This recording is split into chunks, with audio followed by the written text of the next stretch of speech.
He had been wrong about her from the first breath, not slightly wrong, not the small, manageable wrongness of a man who misjudges a situation and adjusts. Completely, foundationally, structurally wrong. The way a building is wrong, when the stone beneath it has been laid crooked, and every wall above it carries the error, without anyone understanding why things keep cracking. Utter Draven had ruled 3 territories for 7 years, on the strength of being right. Right about people. Right about threats. Right about the particular mathematics of power. Who had it? Who wanted it? Who would fold under the weight of his silence? And who required a sharper kind of attention?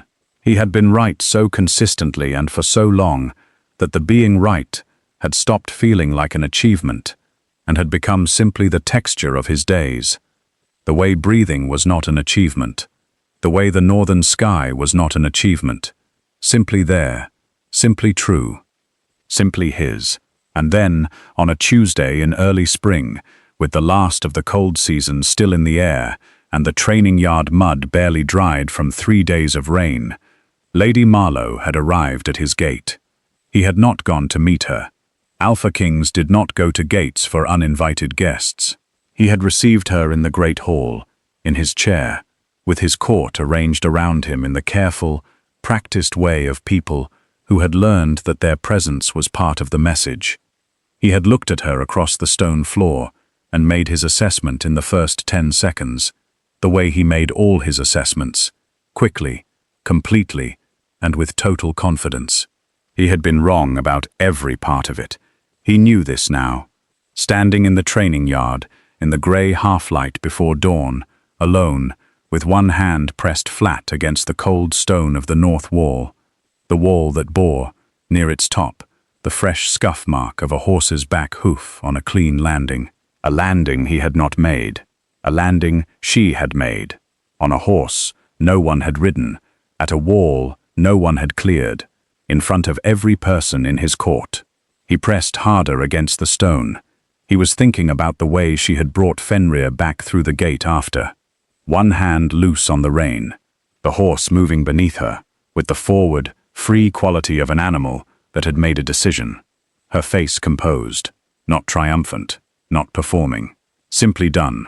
The specific, private satisfaction of a person who has completed a necessary thing and is already thinking about the next one.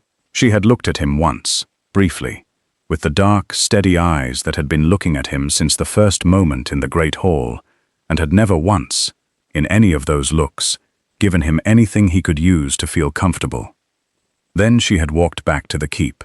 He had stood in the empty yard, with the scuff mark above him, and his court dispersed, and the particular silence of a man who has just had several years of careful self-construction, quietly, thoroughly, completely undone by a woman who had not been trying to undo it. That was 3 days ago. This morning, he was going to do something about it. He took his hand from the stone. He turned and walked back through the gate, across the yard, and into the keep, moving through the pre-dawn dark of his own stronghold with the unhurried certainty of a man who has, after considerable delay, made a decision and intends to follow it all the way to the end. Somewhere in the east wing, in the rooms that had been hers since the first night, a light was already burning. Of course it was. She had never, in any of the mornings she had been here, been the last one awake. He walked toward it. The north road to Utter Draven's stronghold was not a road that encouraged visitors. It had been built that way, not from neglect, but from intention. The stone was old and dark, fitted together by craftsmen who had understood that the path to the Alpha King's seat should feel like a decision a person had to keep making, mile by mile, in the face of increasingly persuasive reasons to turn around. The walls on either side rose gradually as the road approached the gate, and by the time a traveler arrived at the iron-banded doors, they had been observed from the watchtowers for the better part of 20 minutes, and had passed 3 points at which retreat was the obvious choice. Most people, arriving at those doors, had already rehearsed what they were going to say. Some of them had rehearsed it for weeks. They arrived nervous, prepared, armored in their best language. Lady Marlow arrived at dusk on a Tuesday, alone, on a horse that had been ridden hard for 4 days, and was carrying the evidence of it in his coat and his step. And she did not appear to have rehearsed anything. She pulled up at the gate and waited. That was all. She simply waited, with her hands easy on the rein, and her back straight, and her eyes on the watchtower above, in the open, unhurried way of someone who had nothing to conceal and knew it. Rogue Valor had been the gatekeeper at the stronghold for 11 years. He had, in that time, developed a precise and professional instinct for the nature of arrivals. The quality of a person's waiting told him most of what he needed to know before a word was exchanged. Desperate waiting had a particular tension in the shoulders. Ambitious waiting had a particular brightness in the eyes. Afraid waiting had a particular stillness that was trying too hard to look like calm and never quite succeeded. He watched Lady Marlow from the watchtower for a full minute before he came down. Her waiting had none of those qualities. She was simply there, as certain of her presence at this gate as the gate itself was of its position in the wall. He came out. He looked at her. She looked at him. She produced the letter from inside her coat with the unhurried efficiency of someone completing a step in a process that had already been thought through, and held it out across the space between them. He took it. He broke the Marlow seal. He read it once, read it again, and then looked up at the woman on the horse above him. The letter was detailed and specific. It addressed the matter of the Marlow estate's debt to 3 merchant houses operating under the Alpha King's territorial charter. It requested an audience. It was written in a hand so clean and precise and steady that Rogue Valor, who had no particular reason to think about handwriting, found himself thinking about it anyway. He opened the gate.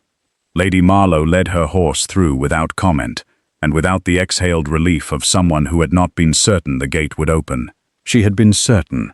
She had simply been waiting for him to arrive, at the same certainty. In the stable yard, the groom who received her horse was young, wide-eyed, and clearly surprised by the single rider and the absence of escort. Lady Marlow spoke to him quietly, her horse's name, his preferences, the request that he be given something warm and handled gently, because he had earned it. The groom listened with the focused attention of a young person who has just been trusted with something important and knows it. He led the horse away carefully. Lady Marlow watched them go. She watched until they were through the stable door and the horse had disappeared into the warm interior. Then she turned and looked at the keep, at the great doors, open and lit, at the sound of the court inside, the low murmur of an evening that had been proceeding normally until 30 seconds ago, at the north-facing window on the far wall of the entrance hall, through which, even from here, the training yard was visible in the last of the evening light. The north end of the yard, the wall at the far end, 8 feet of black stone, patient against the darkening sky. She looked at it for a moment. Something moved in her face. Not calculation, not strategy. Recognition. The look of a person who sees, in a thing they have heard described, exactly what they expected to find. Then she walked through the doors. The great hall of utter Draven's stronghold had been designed by a man who understood that architecture was argument. The ceilings were high. The stone was the same dark northern rock as the walls and the gate and the road. Consistent, deliberate. A single unbroken statement about the permanence of things built correctly. The fire in the great hearth was enormous and functional rather than decorative. The light in the hall was warm but not soft. Everything in the room said, "This is a place where serious things happen, and the people who belong here know that." Lady Marlow walked in and looked at it all with the attentive, unhurried interest of a person in a museum, noting, assessing, forming conclusions without announcing them. The court noticed her. It noticed her the way a room notices a change in weather, not all at once, not with announcement, but with the gradual, collective shift of attention that happens when something genuinely new has entered a space. Axel Zane reached her first. Utter's second in command moved through the room with the easy confidence of a man who had been managing the gap between his king's intention and the public's reception for years. He was broad through the shoulders, sharp in the face, with eyes that were already several moves ahead of the expression he chose to wear. He welcomed her with professional neutrality. She was expected, she was received, The Alpha King would see her shortly. She thanked him with the minimum warmth required by courtesy and looked past him at the room. Near the far fireplace, a woman in dark wine-colored silk had arranged herself in the firelight, with the practiced precision of someone who understood that positioning was its own kind of statement. The woman looked at Lady Marlow with warmth on the surface, and something considerably colder below it. Lady Marlow met the look for exactly 1 second. Then she looked away. Not from discomfort, not from retreat, simply because there was nothing in those eyes that required further investigation. She looked instead at the window, the north-facing window that looked out over the training yard. The wall was barely visible in the last of the evening dark, just the line of it, the particular way it ended the yard at the north end, solid and final. Her gaze rested there for a moment that was slightly longer than passing. Then the side door opened. Draven did not enter rooms. He arrived in them. There was a difference, and every person in the great hall understood it, and Lady Marlow understood it from the first moment, not because she was intimidated, but because she was observant. She saw the way the room reorganized itself around his entrance, the subtle straightening, the small adjustments of position, the specific quality of alertness that came over the court like a tide, responding to the pull of something larger than itself. He was taller than she had expected, broader, the kind of physical presence that was not performed or cultivated, but simply the result of a body that had been built by years of genuine use. He moved through the hall without looking at anyone specifically, and with the evident awareness of everyone and everything in the room, the particular, controlled attention of a predator that has learned to wear patience like a coat. His eyes found her, before he reached his position. She had known they would. She had been watching for the moment, not to prepare for it, but to see what it told her. She needed to know what kind of man looked at an uninvited guest across his own hall, and she needed to see it before he had time to decide what he wanted her to see. What she saw was focus, not appraisal. He had already appraised her, in that first fraction of a second, and the appraisal was complete and filed. What she saw after the appraisal was focus, the specific, concentrated attention of a man who had seen something he hadn't catalogued yet and intended to understand it. She held his eyes and gave him nothing to read, not defiance, not deference, simply herself, looking back. He sat. He held out his hand for the letter. Axel placed it there. He read it with the contained, efficient attention of a man who processed information the way good machinery processes material, completely, quickly, without waste. He set the letter down. He told her about the debt in precise, unembellished terms, the 3 merchant houses, the amounts, the timeline. He told her she had 3 days of audience. He said that his court would extend every courtesy. His voice was deep and even. It was not warm. It was not intended to be warm. But there was in it, beneath the official weight of it, a quality of absolute attention that was, she recognized, its own kind of respect. He was not dismissing her. He was informing her, completely and without cushioning, of exactly where she stood. She appreciated this more than she would have appreciated warmth. "Thank you, my lord," she said. "I will be ready to make my case tomorrow." "See that you are," he said. She inclined her head, the precise, measured inclination of someone who acknowledges authority without performing submission, and asked to be shown to her room. She followed the housekeeper toward the east corridor.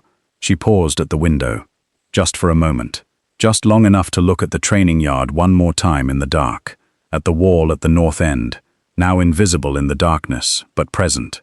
She knew exactly where it was. She turned and walked on. In the great hall, after the door of the east corridor had closed and the housekeeper's footsteps had faded into the stone quiet of the building, Draven sat in his chair and did not move. Around him, his court resumed the evening, with the practiced normalcy of people skilled at pretending nothing of significance had just occurred. Axel Zane came to stand at his right shoulder. He was quiet. He was very good at being quiet, in a way that offered presence without pressure. It was one of the qualities that made him invaluable.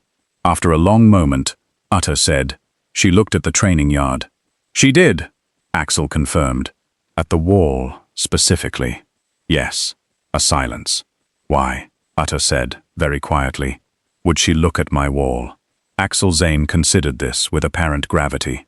I couldn't say, my lord. Utter looked at the window. From this angle, from his chair, the training yard was not visible. He looked at the window anyway. He sat with his cup for a long time after the evening meal was cleared, and the court had drifted to other rooms, and he did not drink from the cup. And he thought about a woman who had ridden 4 days alone and had looked at his wall before she had looked at him. He thought about what that meant. He thought about it for a very long time. The East Wing rooms were warm.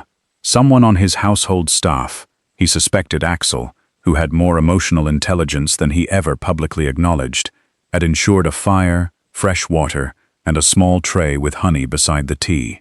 Lady Marlow stood at her window in the dark, looking out at the yard below. Winnie, her lady's companion, moved quietly around the room behind her, unpacking the small travel bag, laying out what needed laying out, performing the small domestic courtesies of a woman who had been at Lady Marlow's side long enough to understand that her lady sometimes needed silence more than conversation. "What do you think of him?" Winnie asked finally, because she also knew when the silence had run its course. Lady Marlow did not answer immediately. She was looking at the yard below, at the darkness where the wall stood, invisible but present. "I think," she said slowly, "that he is exactly what I expected." Winnie waited. "And that," Lady Marlow said, "is not as simple a thing as it sounds." She moved away from the window. She sat beside the fire. She pressed her hand flat against the warmth of it, and felt the cold of the road leaving her fingers gradually, degree by degree. She thought about the letter inside her coat, the seal she had pressed herself, with the ring her father let her keep in her room, on the morning she left home before he woke. She thought about the 4 days on the road, the cold nights, the particular quality of fear she had carried the whole way. Not the fear of the journey, not the fear of the gate, but the deeper fear beneath all of it. The fear of arriving too late, of the debt becoming something her father was made to feel, instead of simply being something she was made to solve. She had not been too late. She was here. She closed her eyes. She let the fire warm her. She breathed in the smell of the stronghold. Stone, smoke, something clean and cold underneath it, the particular smell of a place that had been built to last. She had 3 days. She had done more with less. The second morning arrived with thin, pale light through the high windows of the great hall, and the particular quality of cold that said spring had not yet committed to anything. Utter was already at table when the court assembled for the morning meal. He sat at the head with his cup, and the day's first correspondence, and the expression his court had learned to read, as occupied, and therefore approachable with caution. He was not reading the correspondence. He was holding it and thinking about something else, and maintaining the appearance of reading it with the practiced ease of a man who had been performing self-containment for years. He was thinking about the wall. More specifically, he was thinking about why a woman who had arrived to discuss a debt had looked at his training yard before she had looked at him. Lady Marlow entered without Winnie. Her companion was unwell, kept to the East Wing rooms by a fever that had come on overnight.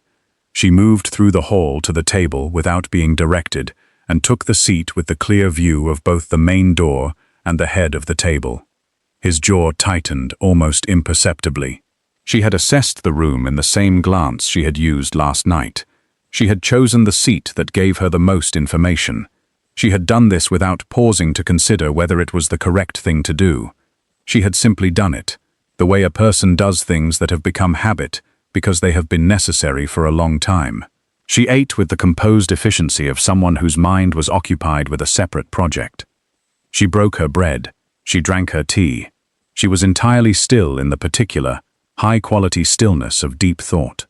Halfway through the meal, without looking up from her cup, she spoke to Riker Caden.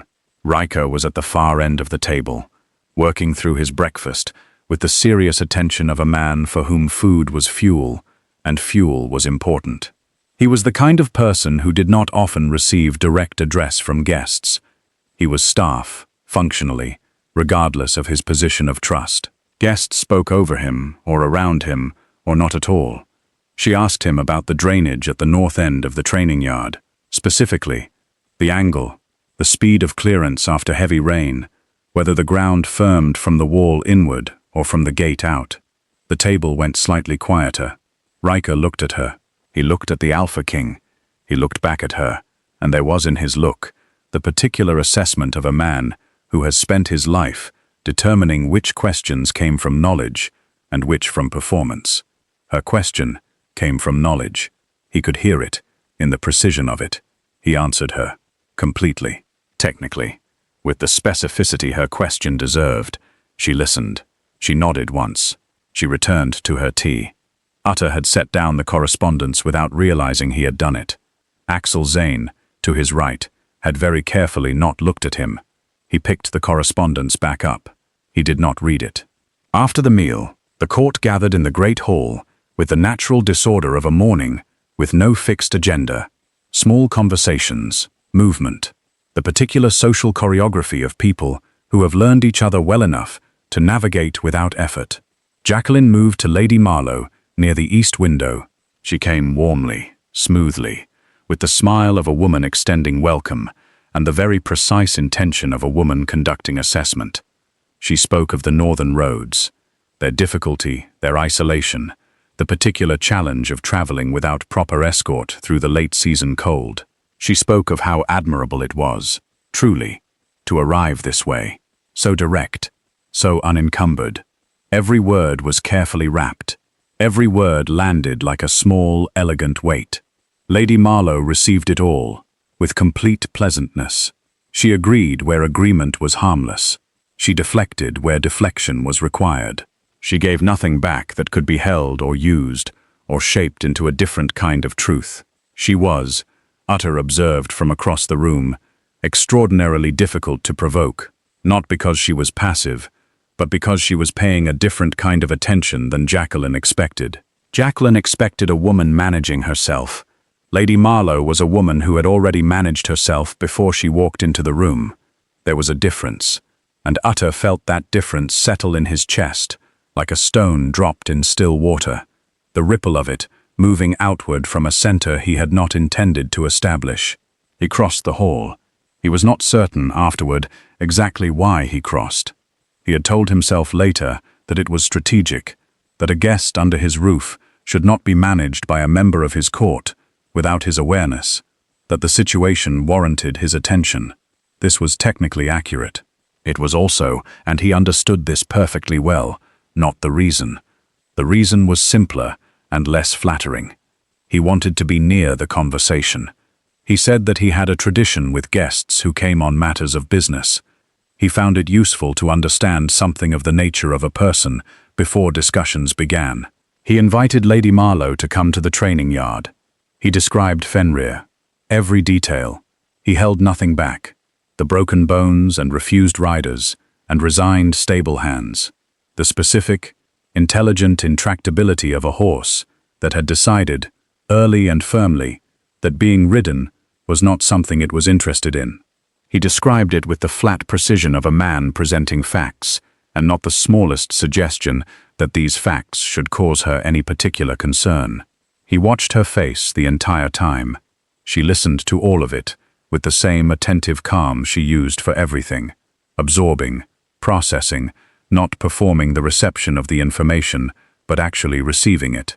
When he finished, the hall had gone quiet in the way of a room that has recognized that something is happening, but cannot yet determine what kind of something it is. Lady Marlow looked at him for a moment. Then she said, "Which saddle does he prefer?" Utter said, "I beg your pardon?" She said, "The horse. Does he have a preference in the fit of the saddle, or does the resistance begin before the tack is applied? It matters significantly. A horse fighting discomfort is a different conversation from a horse fighting the rider." From behind Utter's left shoulder, his second-in-command looked at the ceiling. Riker Caden, across the room, had gone entirely still. Utter Draven looked at Lady Marlow for a long, quiet moment. "Come to the yard," he said. They assembled in the training yard the way a tide assembles, not by arrangement, but by the natural pull of something that was clearly about to matter. The court came in ones and twos, gathering at the edges without being told to gather, with the collective instinct of people who had learned that certain moments in this yard were worth witnessing. Axel Zane took his place near the north fence. Lorelei Valor, Utter's court advisor, stood near the gate, with her hands clasped, and the expression of a woman who has been forming a private assessment of a situation for 2 days and is about to see whether her assessment holds. Jacqueline stood where the morning light was most flattering, which was where she always stood. Riker Caden brought Fenrir out. The yard changed when Fenrir entered it. It was a physical thing, the shift in the air, the tightening of attention, the way the other horses in the adjacent paddock moved away from the fence without being prompted. Fenrir was black in the way that deep water is black. Not the absence of light, but the presence of depth. He moved with a coiled, directed energy that was not aggression and was not panic, but was something more complicated than either. He was a horse that had made decisions about the world and was living by those decisions with complete consistency. He was also, Utter could see from where he stood, watching Lady Marlow, not with hostility, with the specific, alert assessment of an animal determining what kind of thing had entered its proximity. Lady Marlow walked toward him alone. She did not approach quickly. She came at a pace that was not timid and not bold, simply the pace of someone who understood that the first communication had already begun and that it was happening in the space between them, not in the arrival. She stopped at a distance that was close enough to be present and far enough to be a question. She let Fenrir look at her. She stood with her hands completely still at her sides and her eyes on the horse with the quality of attention that was not performance and not technique, but simply the genuine, unhurried regard of someone who was interested in what was in front of them. Fenrir's head, which had been raised and alert, dropped by a fraction. His nostrils widened. He was reading her, the way horses read, through every sense at once, building a picture of a person from the ground up. She spoke to him, too low for the yard. 3 or 4 sentences, even and quiet, with the tone, not the words, the tone, of someone extending an honest offer. Fenrir's ears moved forward. Riker Caden made a sound, very small. It was the sound of a man who has worked with horses for 40 years, watching something he did not expect to watch today. Lady Marlow lifted her hand, palm open. She did not move toward the horse. She offered the choice. Fenrir took a step toward her, then another. His nose touched her palm, briefly, carefully, the way a cautious thing touches something it has decided to trust, with reservation and with intention at the same time. She ran her hand up his nose to the wide plane of his forehead. Slowly, once. She asked Riker for the saddle. The yard was completely silent as she prepared him.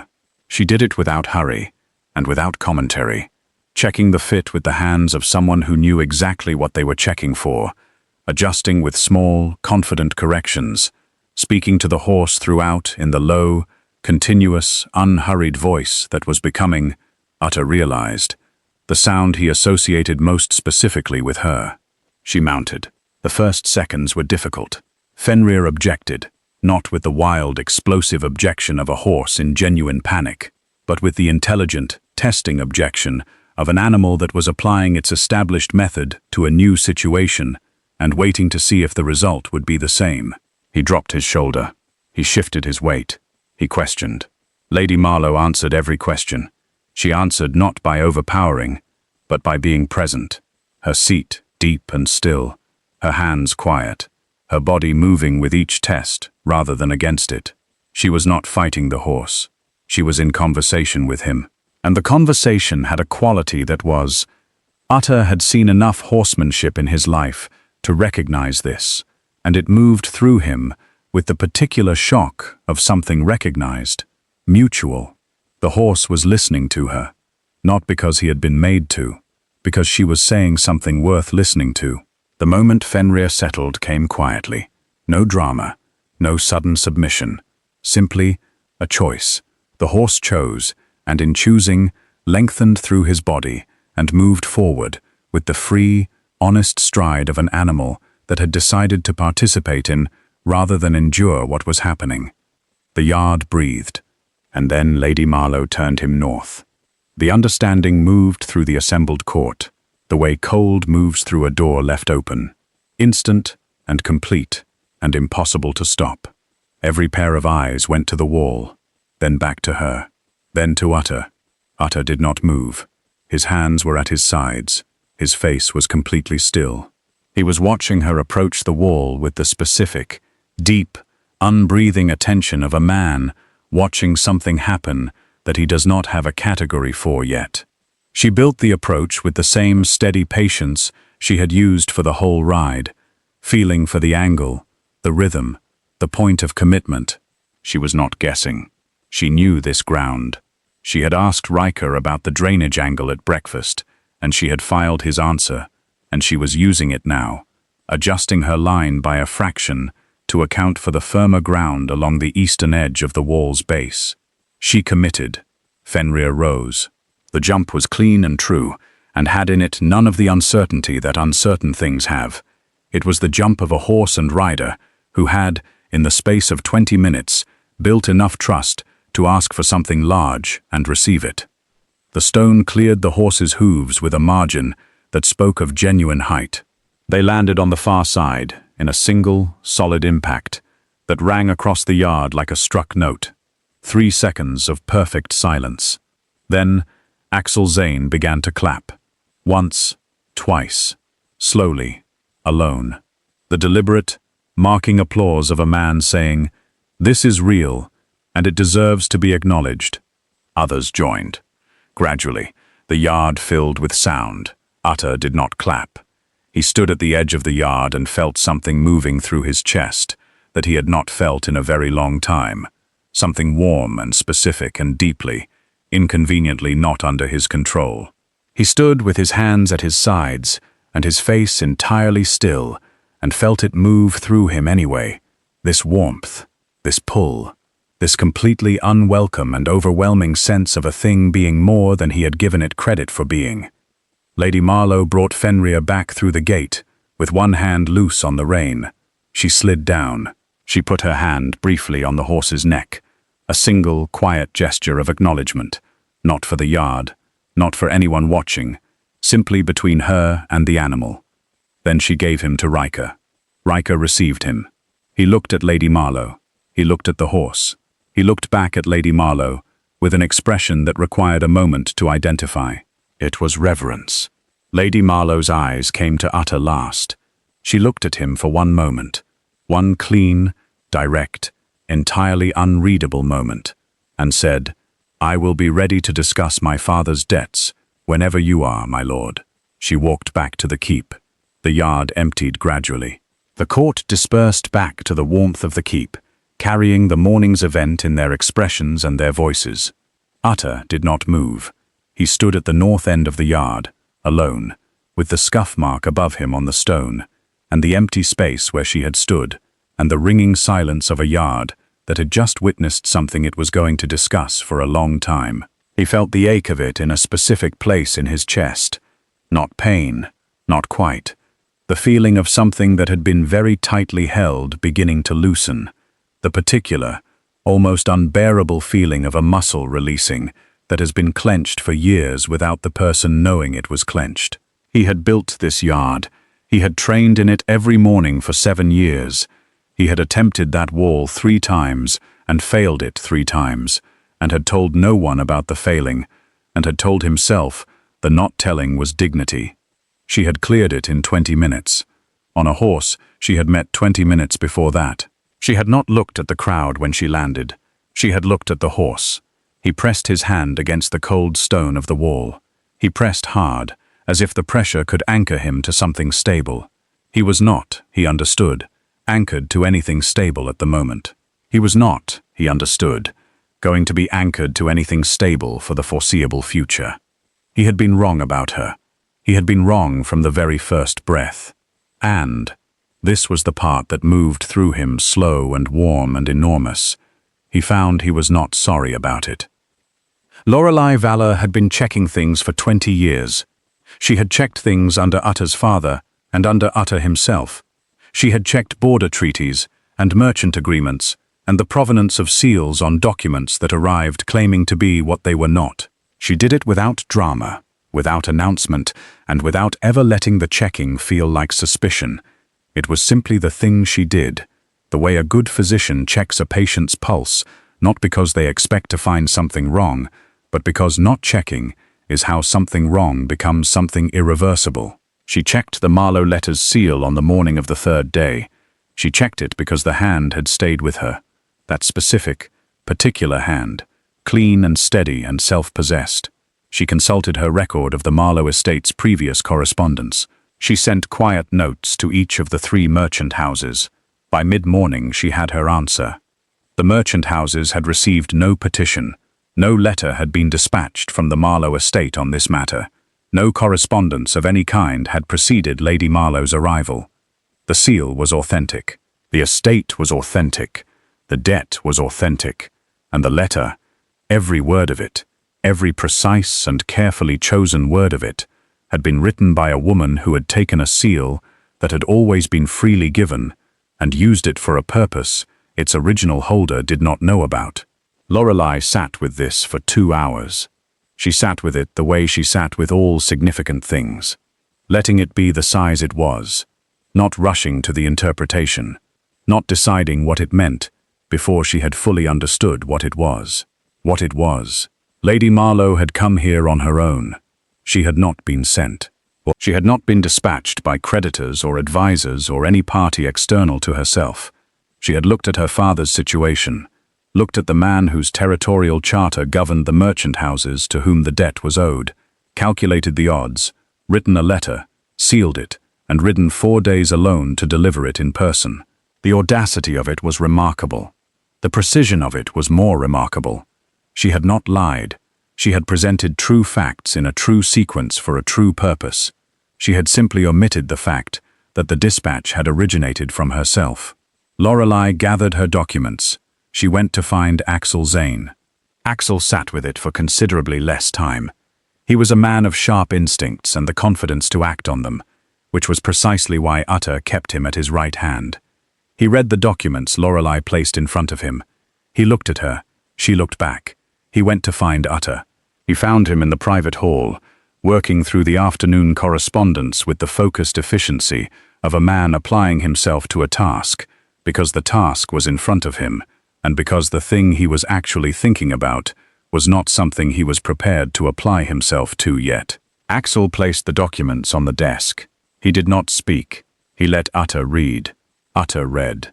He was still. He set the documents down with the careful, deliberate evenness of a man keeping his hands from doing anything he hadn't decided to do. Then he said, quietly, "She rode 4 days alone." "Yes," Axel said, without telling her father. There is no indication he knew. A long silence. "She used his seal. She has used it since she was a girl. He gave her leave." Utter was quiet for a moment. Then more quietly, "She did not take anything that wasn't given. She simply used it for a purpose he wasn't aware of."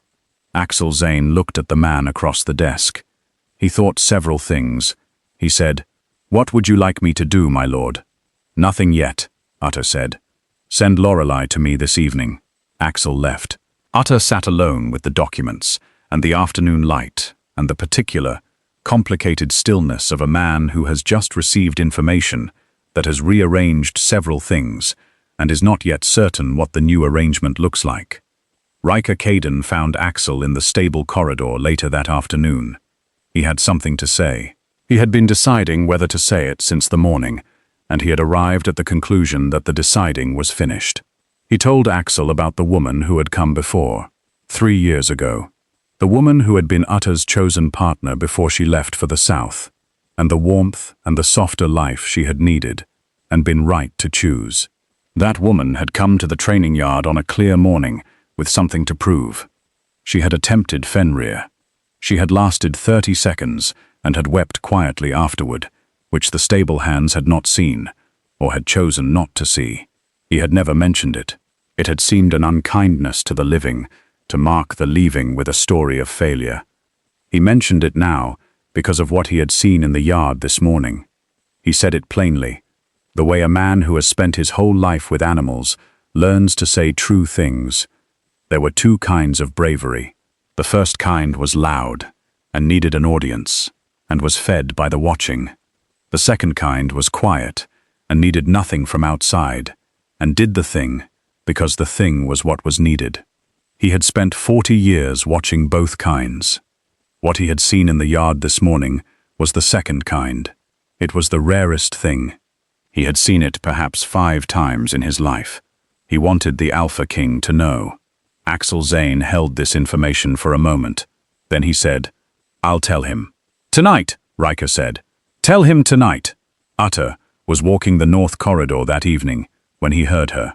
He was not walking toward any destination. He had found, in the years since his previous partner left, that the stronghold's corridors were good for thinking. The stone absorbed noise, and the dark absorbed distraction, and a man could move through them and think without anyone making demands on either the moving or the thinking. He was thinking about Riker's account, about the two kinds of bravery, about a woman who had ridden 4 days alone and then cleared his wall not to show him what she could do, but because, as Riker had put it, with the specific clarity of a man saying an obvious thing that everyone has been avoiding, the thing needed doing. He was passing the door of the small sitting room in the east corridor when he heard her voice through the gap of the partially open door. He stopped, not to listen. He stopped because the voice was wrong. Wrong key, wrong register, not the composed, level, professionally steady voice she used in the hall and at the table. Something softer. The voice a person uses when they have taken off the coat they wear in public and are standing in the warmth of a private room with someone they trust completely. She was speaking to Winnie. She was speaking about her father, not about the debt. About the man, the particular way he laughed at his own jokes before the punchline arrived, the way he fell asleep in his chair by the fire and denied it afterward, the specific sound of his voice reading aloud in the evenings when the house was quiet and there was nothing left to celebrate except the simple, enormous fact of still being together. "He does not know," she said, very quietly, "how frightened I am." Winnie's response was too low to hear. "Because he has spent every year since my mother died, making sure I was not frightened of anything," Lady Marlow said. "I will not give him back his own fear to carry." Utter did not move. He stood in the corridor, with his hand flat against the cold paneling of the wall, and listened to the voice of a woman who had ridden 4 days alone in the specific service of a man she loved, and who had done it in the dark of his ignorance, because the alternative was letting him know what his situation had cost her, and she was not willing to let the cost be his to carry. He moved away from the door before she finished speaking. He walked the rest of the corridor with the step of a man who has heard something true and cannot unhear it, and is not trying to. He came to the end of the corridor, and stood there for a moment in the cold dark, and understood, with the deep and unwelcome and completely welcome certainty of a man for whom understanding has always arrived late and mattered enormously, that he had been wrong about her from the very first breath, not about her capabilities.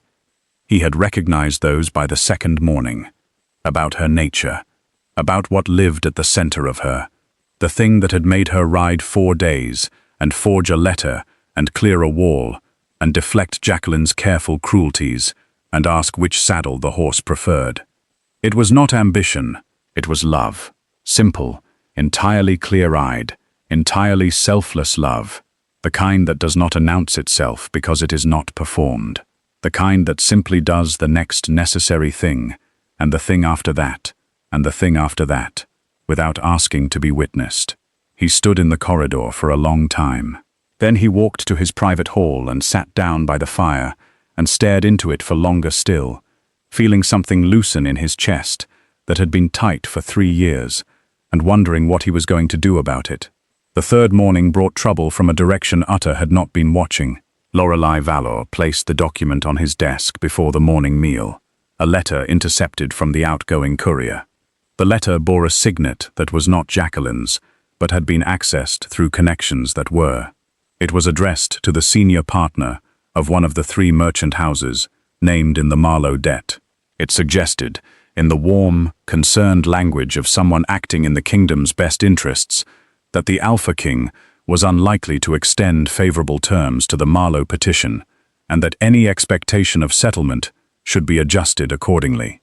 It had been designed to close a window before Utter could open it. Lorelei had replaced it with a substitute letter of no consequence. She had dispatched the original courier's route unchanged. The merchant house would receive nothing of significance. Utter read the intercepted letter once. He set it down. "Handle the access," he said, quietly. "Already done," Lorelei said. "Jacqueline's access to the morning courier has been suspended. I have prepared a formal record of the incident." "Good. There is one more thing, my lord." He looked at her. "She did it," Lorelei said carefully, "because she is afraid, not of Lady Marlow specifically, of what Lady Marlow represents." Utter was quiet for a moment. "What does she represent?" "The possibility," Lorelei said, with the directness of a woman who had earned the right to it over 20 years, that the stronghold's future has a shape she hasn't been included in. Utter acknowledged this with a brief, precise nod. "Send Jacqueline to me, before the evening meal." Lorelei went. The conversation with Jacqueline was brief and private, and conducted in the specific, quiet register that Utter used when the matter was serious, and the message needed to arrive without distortion from volume or drama. Jacqueline left the room diminished, in a way that had no specific visible cause, and every visible effect. The court noticed by dinner, without being told anything directly.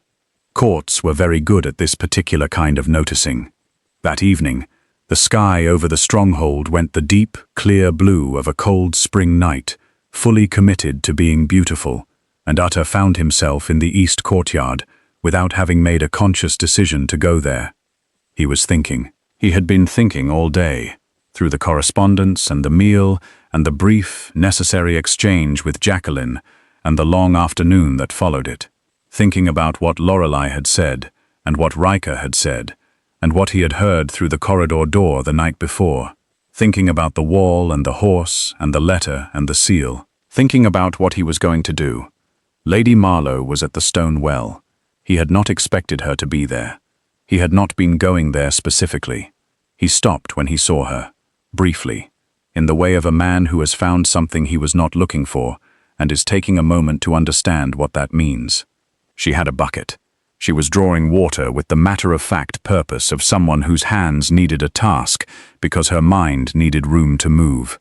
She looked up when he approached. She registered him without surprise. She continued drawing the water. He stood at the edge of the well. He looked at her. She looked back, open and unhurried, in the specific way she looked at things that mattered.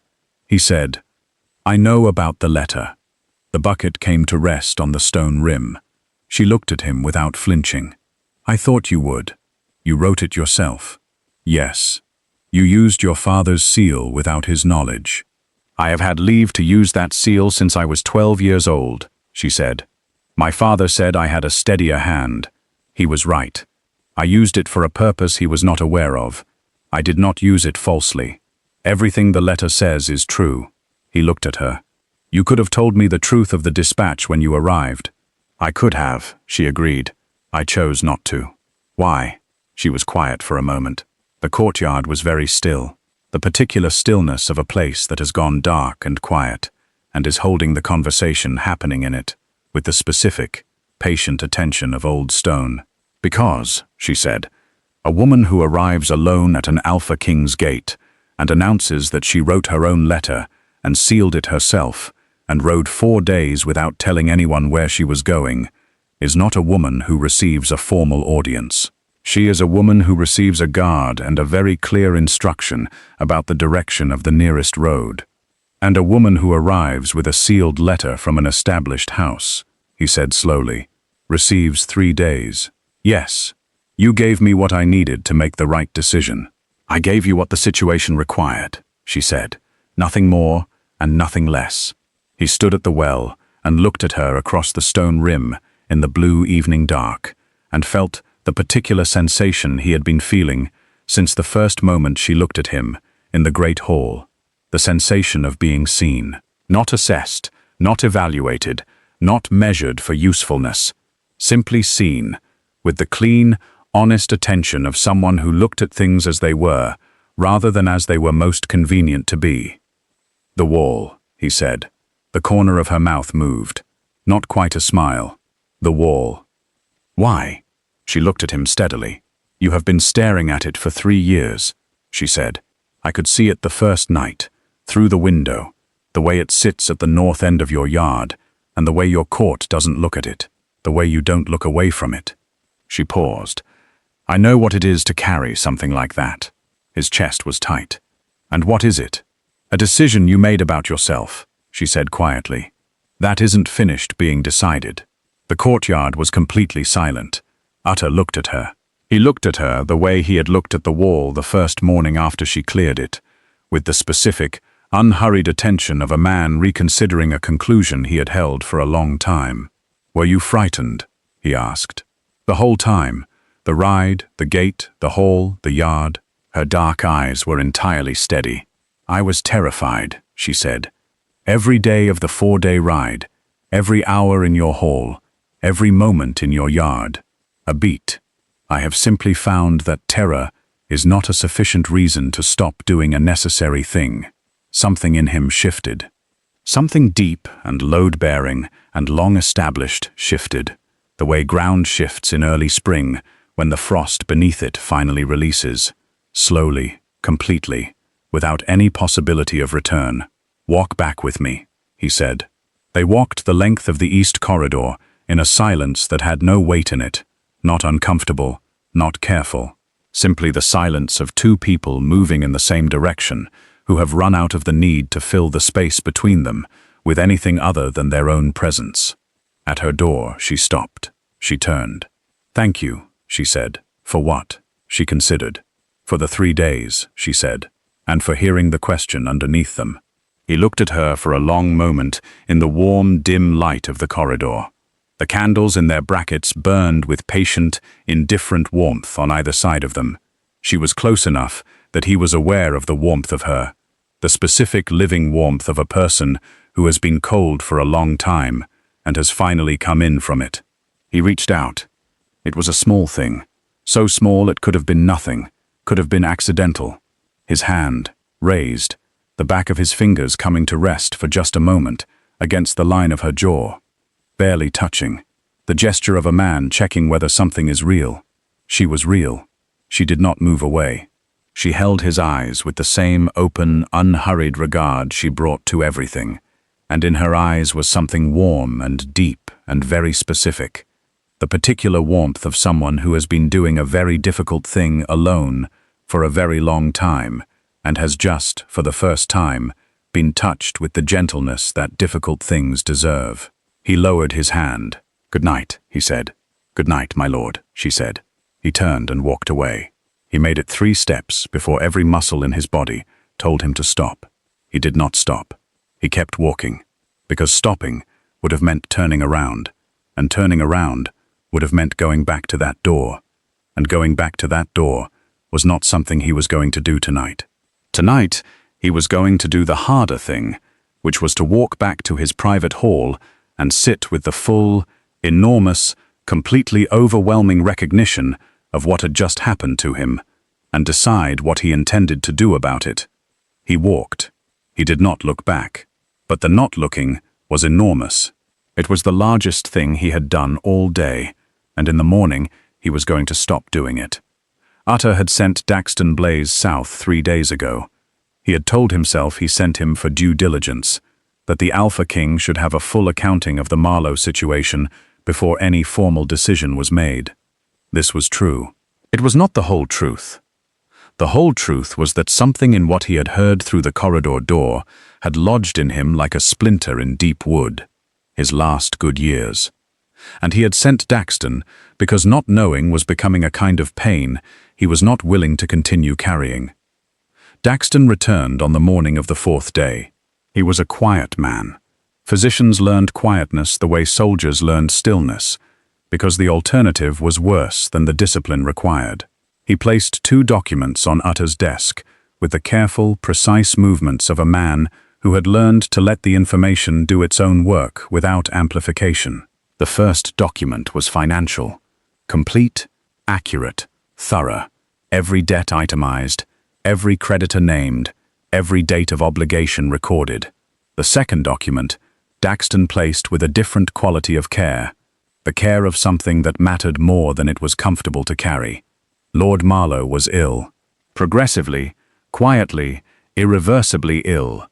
An illness that had been managed for 12 months with diminishing effect by the estate's physician, that moved in one direction without reversal, that had a shape and a timeline that, while not precise, was clear enough to understand.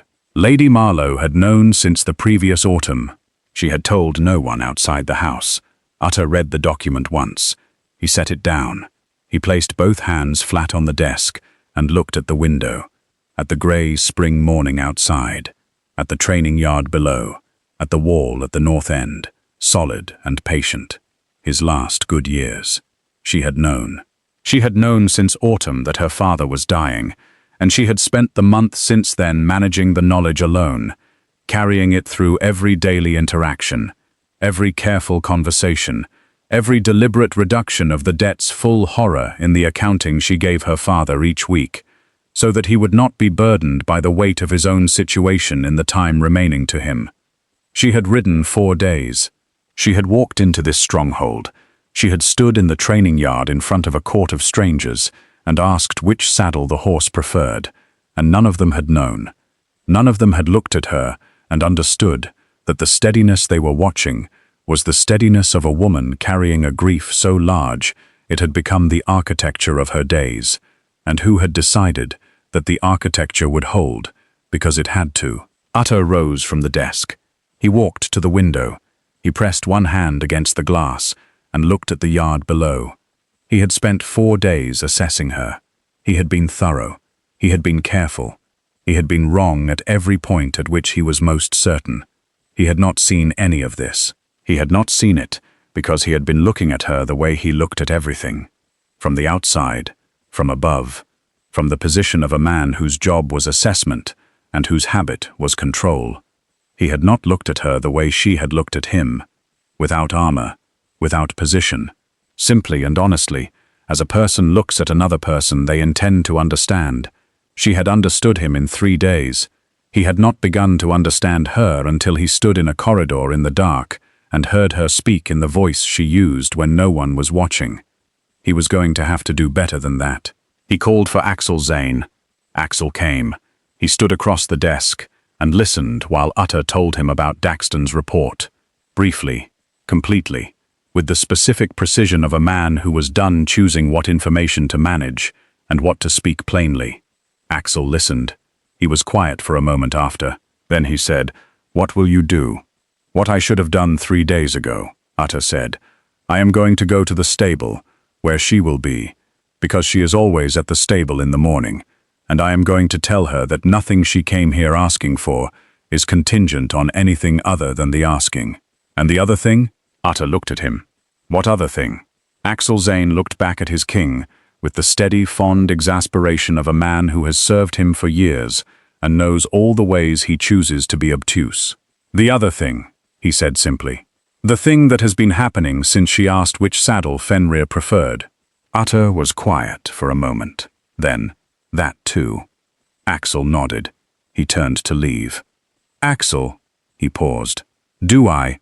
Utter said, with the specific, quiet difficulty of a man asking a question he has never needed to ask because he has never cared enough to need the answer, deserve any of this. Axel Zane turned around. He looked at the Alpha King, at the man he had followed for 7 years through territorial disputes and hard winters and the quiet, heavy leaving of someone they had both cared for. He looked at him with the honest regard of genuine friendship. "Go to the stable," he said. "Ask her. She was with Fenrir. Of course she was. She had been at the stable every morning.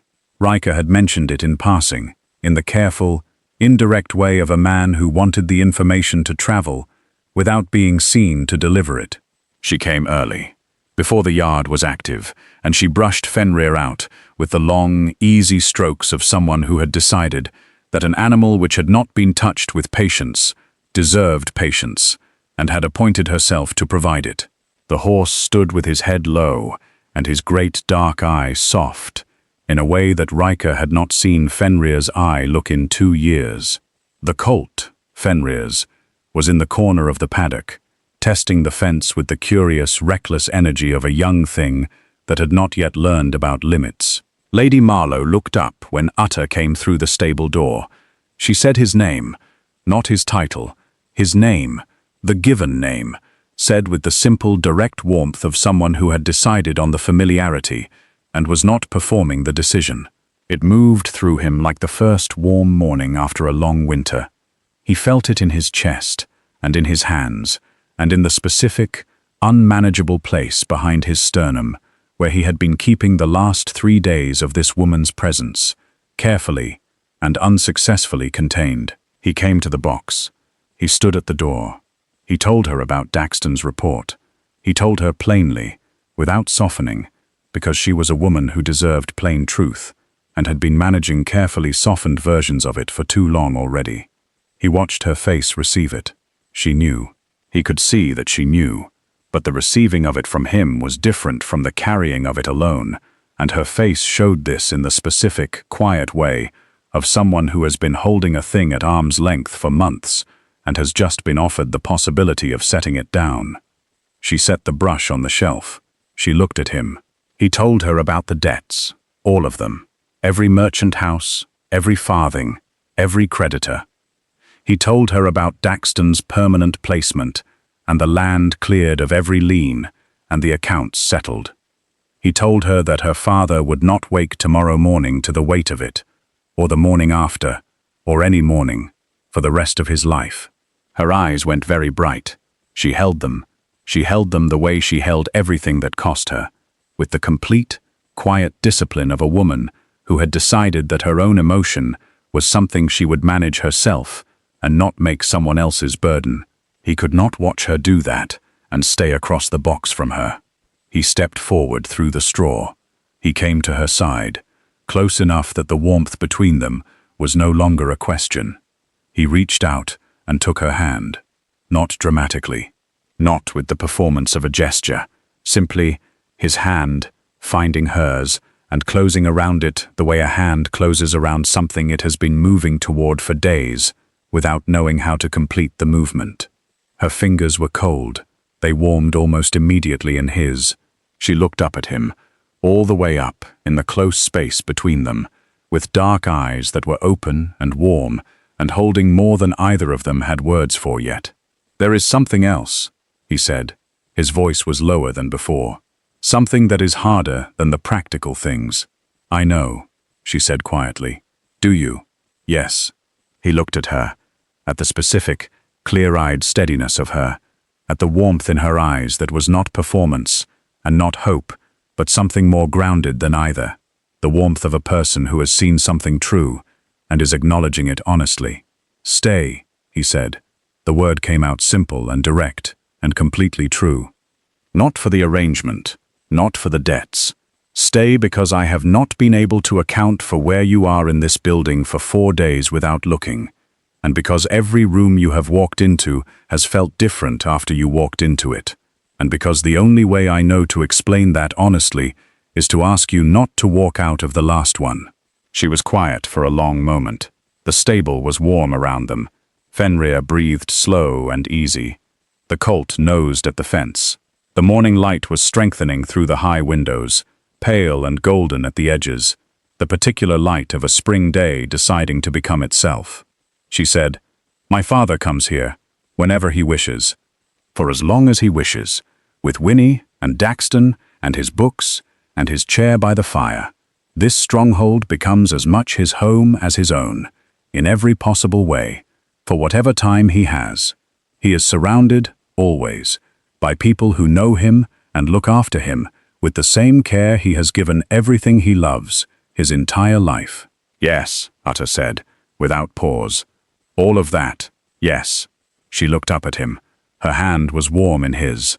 The warmth of it was moving up his arm and into his chest and settling there, with the specific, deep, permanent quality of something that has found its place and intends to stay. "Yes," she said. He looked at her. He was aware of every inch of the space between them, the small, warm, charged distance between two people who have been moving toward each other for days and have finally, completely, arrived. His heart was doing something it had not done in a very long time, something unmanaged and honest and large. He reached up slowly.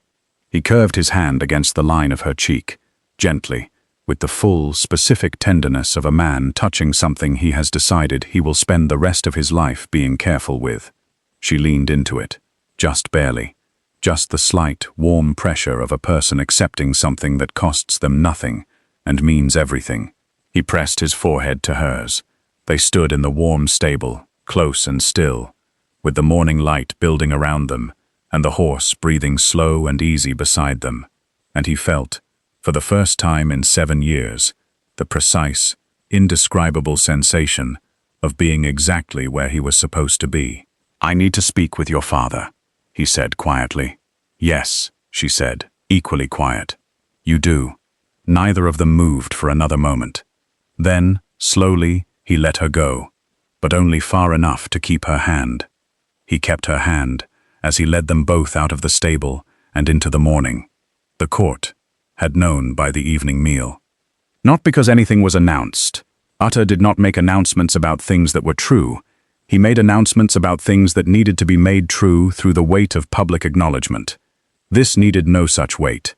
It simply was, and everyone in the stronghold could feel the difference in the air of every room they moved through. Axel Zane distributed the information the way he distributed everything important, selectively, efficiently, with the sure knowledge of where to release it, so that it would travel in the right direction, at the right speed. He told 2 people. Those 2 people were well chosen. By dinner, the stronghold knew. Lorelei Valor took her evening meal with the satisfied composure of someone who has been right about something for several days and has had the grace not to say so. Riker Caden moved Fenrir's paddock one final increment toward the east wing and appeared complete in himself.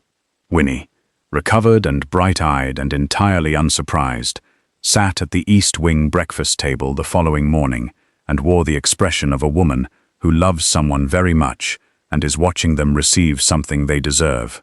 Jacqueline was present at the evening meal. She was quiet. The court made room for the quietness without comment. Lorelei requested a meeting with Lady Marlow the following morning. She requested it in her office, a room that had been shaped by 20 years of service into a space that was entirely, specifically hers.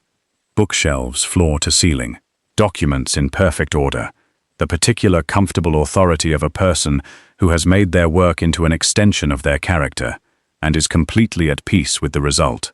Lady Marlow sat across the desk with the composed attentiveness she brought to everything.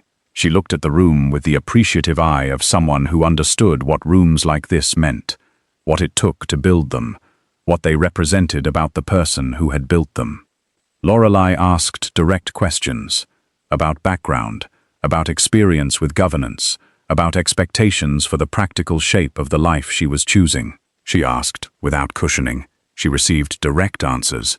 What she understood by the end of the conversation was this. Lady Marlow had been preparing for this kind of life since before she knew it was possible. Not this specific life, not the stronghold, not the Northern Territories, not utter Draven, but the life of a person who is responsible for a large and complicated thing and knows that responsibility requires understanding before it requires action. She had been learning that in the small, constrained form her own life had offered. She would learn it in a larger form, with the same patient, thorough attention, Lorelei said, as Lady Marlow rose to go. He will challenge you, not by intention. It is simply what he is. Lady Marlow said, I know. He challenged me with an unrideable horse on the second morning. I find I respond reasonably well to that kind of thing. Lorelei Valor, in 20 years of court service, had smiled fully perhaps a dozen times. This was one of them. They found each other in the West Corridor that evening. The third time they had ended up in the same corridor after the court had retired, which had ceased to be coincidence at least 2 days ago. They walked. The stronghold settled into evening around them, its fires banked, its voices lowered. the quality of quiet that a well-run place achieves at the end of a day that has gone the right way. He asked her what he had been carrying since the courtyard at the well. "Your father," he said. "The illness. Were you ever going to tell me? If I hadn't sent Daxton." She was quiet for a moment. "I was going to tell you the morning I left," she said, "when the 3 days were finished, and the answer was, whatever it was." "Why then?" "Because by then, the answer would already exist," she said, "and I did not want the telling to create it." She looked ahead of them at the corridor. "I did not come here to make you feel sorry for us. I came here to show you something true, and ask you to act on it. If the acting required pity to occur, then it was not the kind of acting that would hold." He walked beside her and felt the truth of this settle into him. Not as a correction, not as a rebuke, but as information about the specific quality of her thinking that he was still, even now, catching up to. "You are," he said, "extraordinarily difficult to see all the way to the edge of." She glanced at him sideways.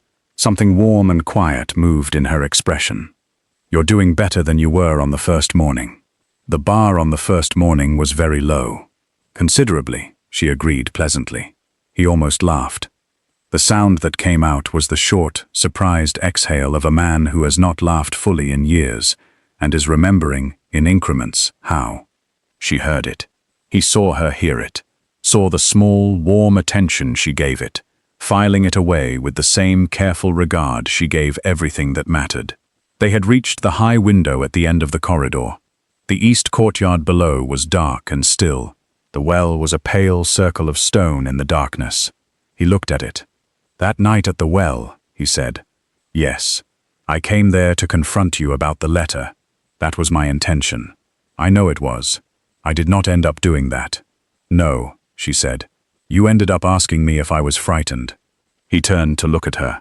She was looking at him, all the way at him, with the open, unflinching warmth that she had been giving him in increments since the first night, and that he was still not fully accustomed to, and suspected he might never be fully accustomed to, which was not a problem. "You were always going to be more than the letter," he said. "I understood that. At the gate. I spent 3 days trying not to understand it." "I know," she said softly. "I saw you trying. Was it obvious?" "Only to me," she said. "I was paying close attention." He reached out. In the dark of the corridor, with the evening quiet around them, and the candles burning low on either side, he took her face in his hands, gently, with the slow, complete attention of a man who has decided something and is following the decision all the way through. He tipped her face up. He looked at her. Her eyes were warm and dark and entirely clear. There was no performance in them. There was no management. There was simply her, present, open, certain of this, without needing to say so. He kissed her, slowly, with the unhurried intention of a man for whom this was not a conclusion, but a beginning, the specific, deep, entirely committed warmth of a kiss that does not ask permission, because permission was given somewhere between the stable and the well and the corridor, given in the way that things are truly given, which is without announcement. She kissed him back. She placed one hand flat against his chest, and she kissed him with the same steadiness she brought to everything, present and real and completely, beautifully unafraid. When they parted, the corridor was very warm and very quiet, and the candles were the only witnesses, and they were discreet. He pressed his forehead to hers.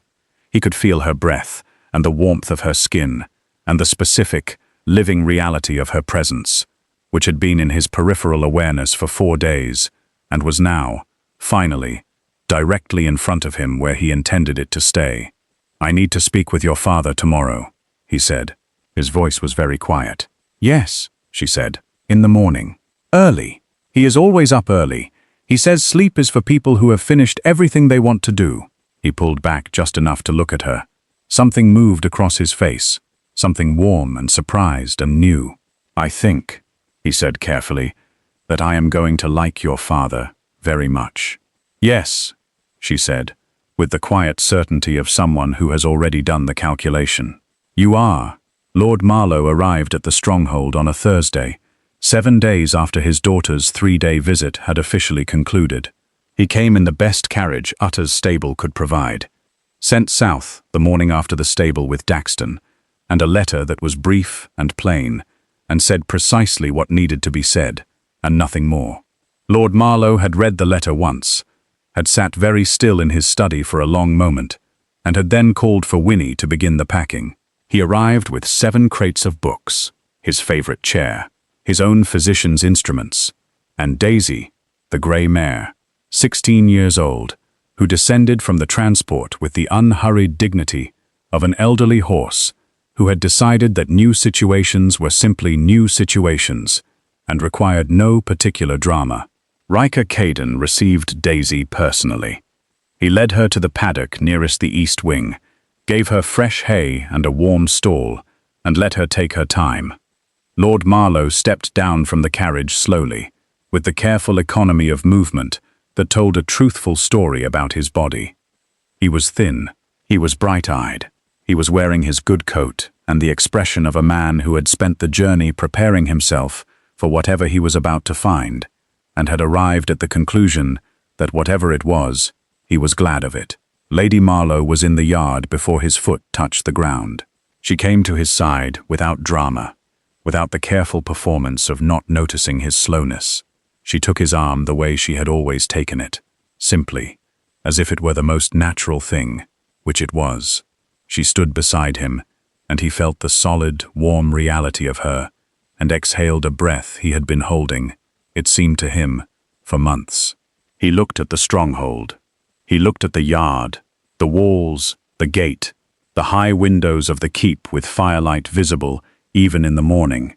He looked at it all with the expression of a man who is understanding, very slowly and with considerable emotion, that his daughter has done something extraordinary. Then he looked at Draven. Utter had come from the keep to the yard. He stood at a distance that was respectful and had come no closer, because some moments required space in which to become themselves.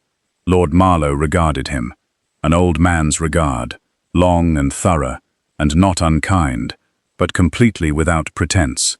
The look of someone who has spent too much of his life on courtesy and has arrived at the age where he can see straight through to the thing underneath. He said, quietly, "You will be good to her." "I will spend the rest of my life attempting it, my lord." Lord Marlow held his eyes for a moment longer. "She will not let you fail," he said. In case you were concerned, something moved in Utter's chest, warm and enormous. "I am counting on that, my lord." Lord Marlow nodded once. He held out his hand, not the formal hand of a title, the plain, worn hand of a father who has given his whole life to something, and is placing what remains of it in trust. Utter took it. He held it with both of his. He held it for a long moment. Lord Marlow's eyes were bright. He did not look away. "She read to me every night for 6 months," he said, very quietly. "When things were at their worst, she sat by my fire, and she read, whatever I chose, however long, and she never once let me see her own fear." "I know," Utter said. "She has been doing that her whole life. I know that too." "Then you understand," Lord Marlow said, "what she has given up." "Yes, and what you are responsible for now." "Every day," Utter said. "Yes." Lord Marlow looked at him for one last long moment. Then he squeezed Utter's hands once, released them, and turned to let Winnie lead him inside to the south rooms, with the fire and the view and the shelves that were waiting to receive 7 crates of books. The south room was warm and well lit, and had, from its windows, a view of the training yard that Lord Marlow discovered on his first afternoon, and found he appreciated enormously. He sat by his fire, with Winnie reading aloud, and Daxton quietly present, and his books arranged on the shelves in the order he had specified, and felt, for the first time in what seemed like years, the specific, deep relief of a man who has set down a weight he did not realize he had been carrying until the moment it left his shoulders. He looked out the window at the yard below, at the north wall in the afternoon light, solid and patient. He thought of his daughter, who had cleared that wall, who had cleared every wall placed in front of her since she was old enough to recognize one. He smiled, privately and completely, and returned to his book. The morning of the following day arrived the way the best mornings arrive, suddenly, fully, with gold, not the tentative gold of a spring day still deciding. Committed gold, the gold of a morning that has made up its mind, pouring through the high windows of the stronghold and filling every room and corridor with the warm, specific light of something that has been waited for and has finally come. Utter was in the training yard before dawn. He was standing at the north end, facing the wall, with his hands at his sides and his coat on against the early cold, and the expression of a man who has come somewhere with an intention and is giving himself one last moment before the intention becomes the thing. He heard her before he saw her, the specific sound of her step on the yard stone, which he had learned in 4 days well enough to know it in the dark. She came to stand beside him. She looked at the wall. She looked at him. She said nothing. He said, "I have been wrong about this wall for 3 years." She waited. I told myself the approach was wrong. The horse was wrong. The light was wrong. The footing was wrong. He looked at the stone. I have a considerable talent for explanations that are accurate in their details and dishonest in their conclusion. Yes, she said, you do. The wall was not the problem. She waited. I arrived at it, he said. Every time, as a man who expected to fail, I had decided it was beyond me, and I had been faithfully proving that decision right for 3 years. The decision was the thing that needed to change, not the approach, not the horse. He looked at her. She was looking at him with the specific, open, entirely unguarded warmth of a person who is listening with every part of themselves, who has decided that this moment deserves all of her attention and has given it. You cleared it, he said, because you did not decide it was impossible. No, she agreed. I decided it was necessary. There is a difference, a large one. He turned back to the wall. I am going to try it again. She did not offer encouragement or caution or any of the dozen things a person might offer in this moment. She simply said, yes, the way she said yes to the things that were simply true. He called for his horse, not Fenrir, not today. His own grey, the horse that had been with him for 6 years and knew all his silences, and had made its peace with being the horse of a man who was learning to make peace with himself. The grey came into the yard with the easy confidence of a horse that trusts its rider. Utter mounted. He sat for a moment at the south end, just looking at the wall, not at the height of it, at the thing it was, a wall, 8 feet of northern stone, and he had failed it 3 times because he had arrived at it already in defeat. He could see that now. He could see the shape of the failure for the first time because he was looking at it from outside the story he had told about it. The story was finished. He built the approach, not aggressive, not rushed. The pace of a man deciding, not the frantic pace of a man trying to outrun his own doubt, but the steady, forward pace of someone who has made a choice and is following it all the way through. His grey moved beneath him with the willing quality of an animal that can feel when its rider is present, really present, not performing presence, but inhabiting the moment completely. He committed at the base. The jump had in it none of the cold efficiency of Lady Marlow's ride. It had the specific, effortful quality of something being done for the first time after years of not doing. His grey cleared the stone by a margin that was real and imperfect, and completely his own. The landing was heavier than he would have chosen. He felt it in his spine, and his hands and his chest. He had cleared it. He sat on the far side of the wall on his grey horse, and breathed. He had cleared it. He looked back at the stone from this side, from the side he had never stood on, the yard on the other side, the gate at the south end, and Lady Marlow, standing where he had left her, looking at him across the cleared wall, with the expression that was not triumph, and not relief, but something that moved through him more completely than either. Recognition.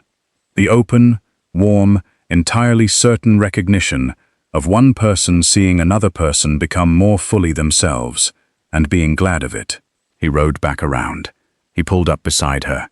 He looked down at her from the height of the horse, and she looked up at him, and the morning light was gold and complete around them, and the stronghold was waking behind them, and the world was doing the thing it does on mornings that will be remembered, simply, fully, being itself.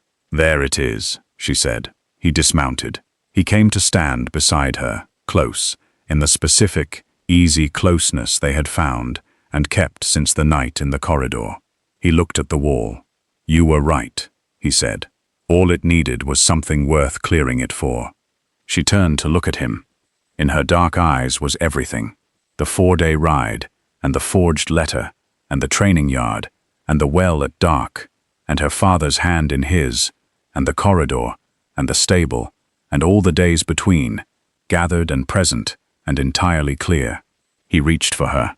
He pulled her close with both hands, not dramatically, not with the performance of the gesture, but with the complete and specific intention of a man for whom this is not a moment, but a direction. She came into his arms with the easy certainty of someone coming home, not a home she was given, but one she had found for herself through 4 days of cold road and hard choices, and the particular, irresistible courage of a woman who had looked at a wall and decided it was necessary. He held her.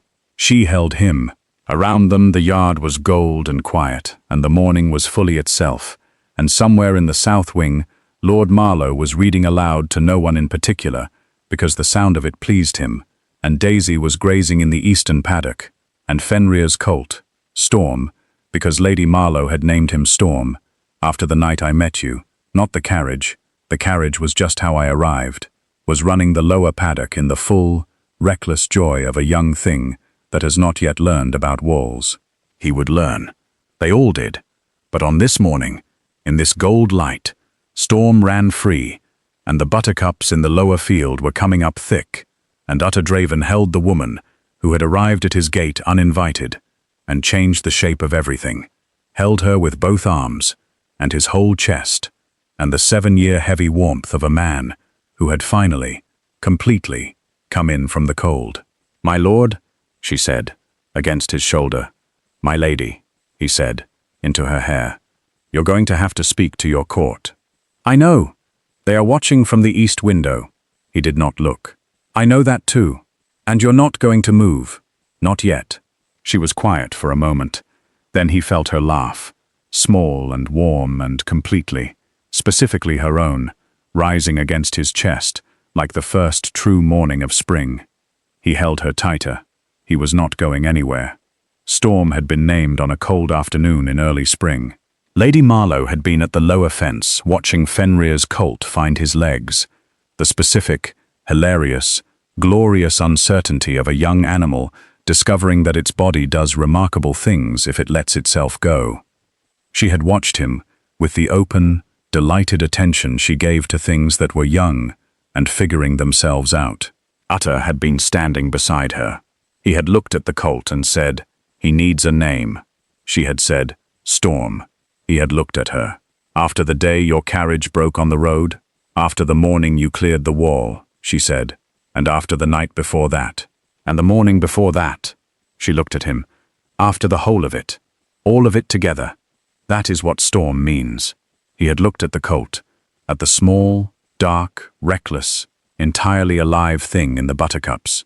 "Storm," he had said. Yes.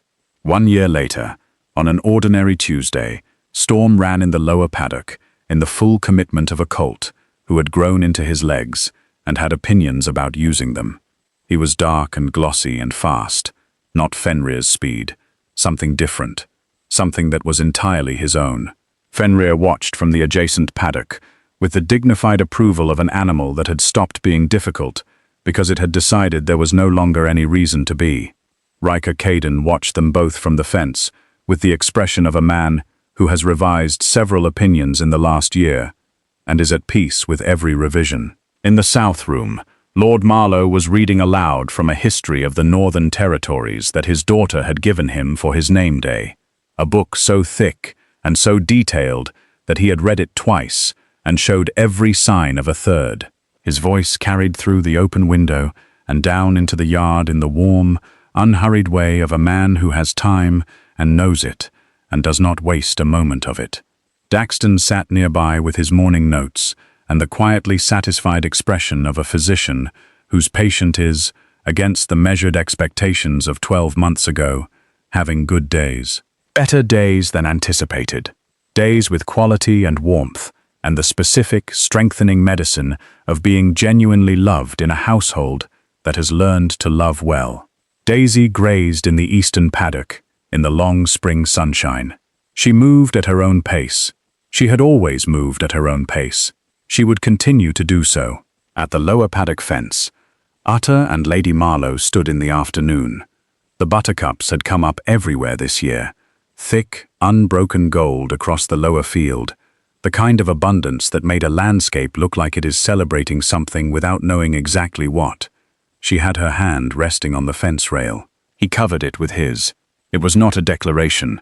It was simply what happened. The same way the light came through the windows, and the horses grazed in the afternoon, and Lord Marlow read aloud in the south room. Simply, naturally, as part of the texture of days that had become good. She said, "I want to tell you something." "Tell me." "The morning I arrived at your gate, before Rogue let me through, before I crossed the yard, before any of it, I sat on my horse at the end of the road, and I looked at your walls, and I nearly turned around." He looked at her. "Nearly. 3 breaths," she said. "I considered it for 3 breaths. I thought about the ride, and the gate, and what waited beyond it. And I thought about going home." She looked at Storm in the buttercups. "And then I thought about my father, sitting in his chair by the cold fire. And I went in. 3 breaths," he said. 3 breaths. He was quiet for a moment. He turned her hand over in his, and held it properly, palm to palm, with the unhurried certainty of a man who has been holding this hand for a year and intends to hold it for the rest of his life. "I am going to spend the rest of my life," he said, "being grateful that you have a shorter consideration period than I do." She turned to look at him. The afternoon light was gold on her face. Her dark eyes were warm and clear, and entirely at home in themselves. Not performing ease, but genuinely at ease. The specific, earned ease of a person who has chosen well and knows it. 3 breaths is not short, she said. 3 breaths is significant. And yet, she agreed. He leaned in. He kissed her. Slowly, in the full afternoon gold, with the unhurried depth of a man who has stopped being afraid of the distance between where he is and where he wants to be, because he is there. He is exactly there. She kissed him back with the same steadiness and warmth she gave everything, completely and without performance, and with the specific, quiet fire of someone who has chosen this, every day, with her whole self. When they parted, her forehead came to rest against his. "Your court," she murmured, "is minding their business," he murmured back. "Axel is watching from the east gate." Axel is always watching from somewhere. He's smiling. Axel smiles now. It is a recent development. She laughed.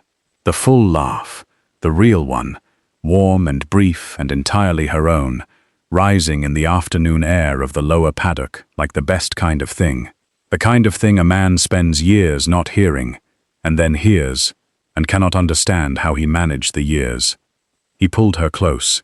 He held her against his chest with both arms, and felt the whole of her warmth, her steadiness, the specific living reality of a person who had ridden 4 days and cleared a wall, and told him the truth in every room of his own stronghold, and understood, with the deep, uncomplicated certainty of something finally known all the way to its edges, that he would give every cold year he had ever spent in this stronghold, every careful wall he had ever built, every morning he had ever stood alone at that gate. He would give all of it, freely and without hesitation, for the one morning she had ridden in. In the lower paddock, Storm ran through the buttercups with the full, reckless, glorious joy of a young thing that has not yet encountered a wall it believes is permanent. He would, in time. They all did. But on this afternoon, in this gold, he ran, and the Alpha King held his wife in the buttercup field of his own stronghold and looked at the north wall from this distance, the cleared distance, the far side, the side he now always stood on, and found that it was, from here, an entirely unremarkable piece of stone. Just a wall. Just a wall he had cleared. She had known he would. She had known before he did, which was, he had come to understand, simply the way of things with her. She was always several steps ahead of his understanding, and he was always catching up. And he had decided, in the stable and the corridor and the yard and the 100 ordinary mornings since, that catching up to her was the best thing he had ever done with his time. He kissed the top of her head. She pressed her hand flat against his chest. The buttercups were gold from the fence to the far end of the field. Storm ran, and the Alpha King, who had once issued a challenge to end a conversation, stood in the afternoon light with his wife's heartbeat under his hand, and understood at last that the wall had never been about the horse. It had been about this. All of it, always, had been about this.